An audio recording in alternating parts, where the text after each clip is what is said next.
یہ کہانی حقیقت پر مبنی ہے اور جن خاتون کی حقیقی زندگی سے تعلق رکھتی ہے میں انہیں کی زبانی بیان کر رہی ہوں۔ کہانی میں اصل ناموں کی جگہ فرضی نام استعمال کیے گئے ہیں۔ آپ بھی اپنی حقیقی زندگی کی کہانی ہمیں بھیج سکتے ہیں۔ آج کی کہانی شروع کرتے ہیں۔ بہت سے لوگوں کی کہانیاں پڑھ کر آج میں نے بھی اپنی زندگی کی کہانی شیئر کرنے کا سوچا۔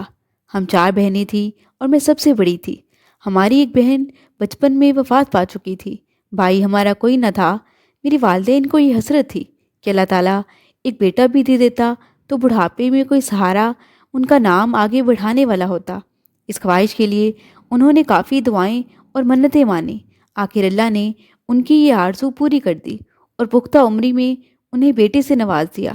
ان کا خیال تھا کہ اب ان کا بڑھاپا محفوظ ہو گیا ہے، کہ جو عموماً والدین سوچتے ہیں، لیکن سب کچھ الٹا ہو گیا۔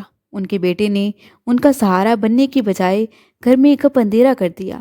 میری والدین نے میری بھائی حسن کی پرورش بہت ناز و نام سے کی تھی۔ میری ماں نے تو خاص طور پر اپنے اکلوتے بیٹے کو بہت پیار دیا۔ ابو بھی اسے کچھ نہ کہتے، کیوں وہ بچپن سے بہت ضدی ہو گیا تھا۔ اسے ہر بات اپنی ہی منوانے کی عادت پڑ چکی تھی۔ پڑھائی کی طرف اس کی کوئی توجہ نہ تھی۔ پڑھائی کے معاملے میں ابو اس پر سختی کرتے، مگر وہ امی کو منا بجا کر آئے دن ہی اسکول سے چھٹی کر لیتا اور امی اسے بچانے کو ابو سے پردے ڈالتی پھرتی۔ نتیجہ یہ ہوا کہ 13 برس کی عمر میں ہی وہ اسکول سے نکل بھاگا۔ اب اس کا کام سارا دن محلے کے لڑکوں کے ساتھ گھومنا پھرنا تھا۔ کچھ عرصہ بعد ہی وہ محلے کے 2 آوارہ لڑکوں کے ساتھ اٹھنے بیٹھنے لگ گیا جو عمر میں اس سے بڑے تھے۔ انہوں نے اس بھولے بھالے کم عمر بچے کو الٹی سیدھی باتیں کہنی شروع کر دیں۔ ابو کو فکر لاحق ہوئی اور وہ بیٹے پر خوب سختی کرنے لگے، مگر امی آڑے آ جاتی اور اسے ابو کی مار اور ڈانٹ ڈپٹ سے بچا لیتی کہ ابھی بچہ ہے، آہستہ آہستہ ٹھیک ہو جائے گا۔ والد سمجھاتے تو ان سے بھی جھگڑنے لگتی کہ خدا نے منتوں مرادوں سے تو یہ نعمت دی ہے اور تم تو بیٹے کے پیچھے ہی پڑ گئے ہو، بڑا ہو کر خود بخود ہی ٹھیک ہو جائے گا، ابھی بچہ ہے تو اس سے اتنی سوچ بوجھ نہیں ہے۔ نتیجہ یہ نکلا کہ امی کی عاقبت نا اندیشی سے میرے بھائی کا کھانا خراب ہو گیا۔ حسن 16 برس کا تھا جب میرے والد صاحب کی وفات ہوگی۔ ان کی اچانک وفات کے صدمے نے ہمیں توڑ کر رکھ دیا۔ پہلے حسن کو ابو کا ڈر تھا، مگر اب وہ بھی نہ رہا۔ وہ اب راتوں کو دیر سے گھر آنے لگا، دن بھر بھی اپنے آوارہ دوستوں کے ساتھ آوارہ گردی کرتا۔ ہمارے گھر میں صرف ابو ہی کمانے والے تھے۔ ان کی وفات کو ابھی 2 ماہ بھی نہیں ہوئے تھے کہ میرے بھائی کو جیل ہوگی۔ ایک رات کسی جوئے کے اڈے پر پولیس کا چھاپا پڑا۔ میرا بھائی بھی وہاں موجود تھا۔ یوں وہ اپنے دوستوں کے ہمراہ حوالات چلا گیا۔ ہمیں تو 3 دن تک خبر ہی نہ ہوئی کہ وہ کہاں ہے۔ ان کے آوارہ دوستوں کے گھر پتہ کیا، مگر کوئی خبر نہ ملی۔ میری امی فکر سے ہلکان ہو رہی تھی کہ نہ جانے اس پر کیا بیت گئی ہے، گھر کا راستہ بھول گیا ہے یا کیا ہو گیا ہے، کیونکہ ایسا تو پہلے کبھی نہ ہوا تھا۔ ادھر میری امی دعائیں مانگ مانگ کر رو رہی تھی کہ کسی نے در کھٹکھٹایا۔ میں نے ہی دروازہ کھولا اور سامنے ہمارے محلے کا ہی ایک شریف آدمی تھا جس سے میرے ابو مرحوم کی دعا سلام تھی۔ چچا انور اندر آئے اور میری امی کو بتایا کہ آپ کا بیٹا حوالات میں ہے، وہ کچھ آوارہ لڑکوں کے ساتھ پکڑا گیا ہے۔ میری امی کلیجہ تھام کر رہ گئی۔ امی نے چچا انور سے رو رو کر درخواست کی کہ آپ ہی کسی طور میری بیٹی کو رہا کرنے کی کوئی تدبیر کریں۔ وہ آدمی کہنے لگا، بہن جی یہ کام میری بس کا نہیں ہے، اگر ہوتا تو ضرور مدد کرتا۔ ایک کام کریں، آپ صابر صاحب کے پاس جائیں، وہ محلے کے صاحب حیثیت آدمی ہیں اور آپ کے مرحوم شوہر کا بہت احترام بھی کرتے ہیں، وہ آپ کی مدد کر سکتے ہیں۔ یہ کہہ کر چچا انور چلے گئے، مگر میری امی کا سکون تو بالا ہو گیا تھا۔ وہ سر پر چادر ڈال روتی دھوتی اسی دم صابر صاحب کے گھر دوڑی۔ شومئی قسمت کہ وہ گھر پہ نہیں تھے اور کسی کام سے لاہور گئے ہوئے تھے۔ میری امی آنسو پونچھتی گھر آ گئیں۔ 3 روز بعد صابر صاحب کی بیگم نے اپنے ملازم لڑکے کو بھیج کر ہمارے گھر پیغام کہلوایا کہ صابر صاحب آ گئے ہیں، آ کر بات کر لو۔ میری امی پھر فوراً سے بھاگی گئیں۔ صابر صاحب نے امی کی بات سنی، انہیں تسلی دی اور پھر تھانے گئے۔ پتہ چلا کہ FIR کٹ چکی ہے۔ بہرحال انہوں نے کوشش کی، لیکن جب پولیس نے مزید تفتیش کی تو اور بھی کئی راز کھلے۔